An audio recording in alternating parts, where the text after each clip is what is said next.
15. Since it was the end of my first exhausting week at CENTRAL High, I decided to claim Saturday for my very own. That's why I set my alarm clock for 4 a.m. I wanted a slice of the fresh, still morning all to myself. What I liked most was the absolute silence inside my head and heart. Silence I had not enjoyed for so long. Most of all, I wanted to be alone so I could search for the part of my life that existed before integration, the Melba I was struggling to hold on to. I had also promised myself that I wasn't going to turn on the news, read the newspaper, talk, raid, or write about integration. I would listen to records, read my 17 and Ebony magazines, and write in my diary. I thought I'd never again be sitting on my bed, nestled between my huge white lace pillows and my stuffed animals, just like a normal girl. I was trying hard not to face the notion growing inside me that I was no longer normal, no longer like my other friends. Nothing in my life was the same anymore. I felt so empty. Inside, like somebody had scooped out the warm, sweet part of my spirit that made me smile and feel grateful to be alive. Integration hadn't at all worked out the way I'd planned. I didn't know it would eat up so much of my time, and so much of my life. The changes crept over me, taking a little of my old life away each day. In the time since I decided to go to Central, my best friend, Marcia, had stopped the daily calls we had made to each other for so long.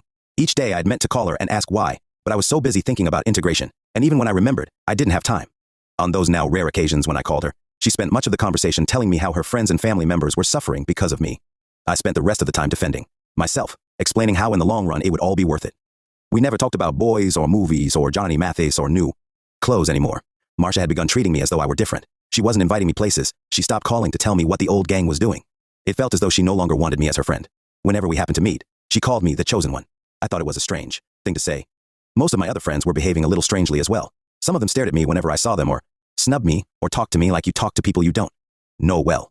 We seemed not to have things in common anymore. There was so much new information in my head, so many new worries, that I didn't have space for the ordinary things we shared before. I spent a lot of time thinking about safety and life and death and what would make the white people understand that I was equal to them. I felt different inside, like something was stretching me, growing me, making me somebody else.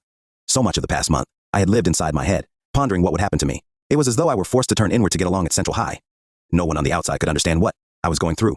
The change frightened me because I was going somewhere, becoming someone, but I didn't know where or who. I wasn't ready to be grown up or to not be Melba. In my diary I wrote, I am worried about what's happening to me. I feel like someone forced me into a roller coaster that spins up and down and all around and won't stop. Nobody can make it stop but God. Later that morning when the family sat down together for breakfast, I couldn't believe that Mama was reading the paper over the breakfast table, something we were forbidden to do. I see here where the head of the FBI is angry at Faubus for telling lies about the FBI holding those schoolgirls in custody. Mother showed me the Gazette headline in the first part of the article. J. Edgar Hoover angered by Faubus report of FBI. September 28, 1957. FBI Director J. Edgar Hoover accused Governor Faubus of Arkansas of disseminating falsehoods by saying FBI agents held teenagers incommunicado for hours of questioning. He's really fired up the segregationists, Grandma said. I shut my mind off. I couldn't listen. Their talk made me queasy. When I couldn't stand it any longer, I had to speak up. We're going to only talk about good things, I said, gulping my last sip of milk. No Central High talk. Deal, Grandma said, standing to clear the table. By 10, we all piled into the car and started off for our big adventure.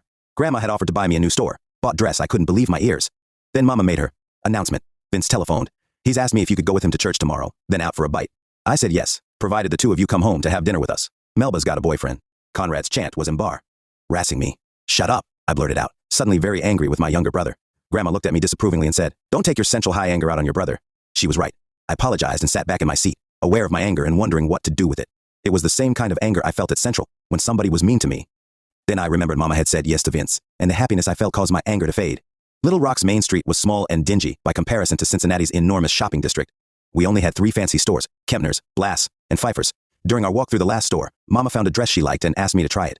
I pulled the blue and white gabardine dress over my head. Grandma smiled, and I knew that was the dress she would buy even though the price tag said $10.99. The day took on a comforting quality. It was as though we were just an ordinary family as we picked out a shirt for Conrad and stopped for an ice cream break.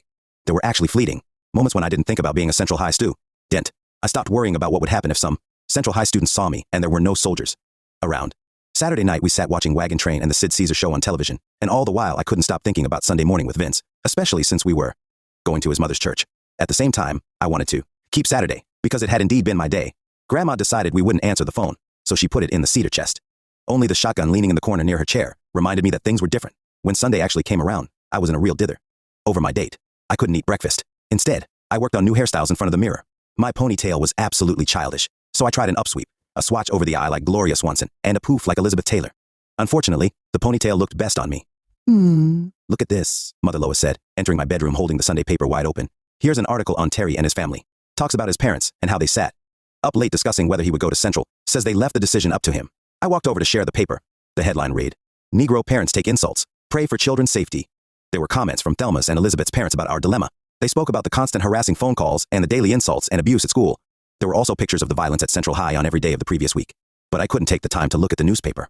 I was frantically doing final touch-ups to my appearance. When Mother left the room, I turned slowly in front of the mirror, thinking if only I'd had another week to prepare for this date. Not knowing how girls were supposed to behave on dates made me nervous. I kept thinking about what to do or say. First thought about the women in novels I'd read and in the true romance magazines and on the soaps. I'd try to behave like them. When Vince arrived, I headed for the living room. Mother stopped me in the hallway and took both my hands in hers. She held me at arm's length, looking me over as if she were trying to preserve that moment in her mind. Your first real date, she whispered. I know you are a good girl, and I love you. Then I was with Vince. He looked down at me, reaching out to hand me a dozen roses. My first made me nervous. I kept thinking about what to do or say. First thought about the women in novels I'd read and in the true romance magazines and on the soaps. I'd try to behave like them. When Vince arrived, I headed for the living room. Mother stopped me in the hallway and took both my hands in hers. She held me at arm's length, looking me over as if she were trying to preserve that moment in her mind. Your first real date, she whispered. I know you are a good girl, and I love you. Then I was with Vince. He looked down at me, reaching out to hand me a dozen roses, my first roses, just like in the magazines and on Stella Dallas on the radio. Red roses. I whispered my thank you. I saw the clock on the wall and, with a sinking heart, realized that in 24 hours it would be Monday morning.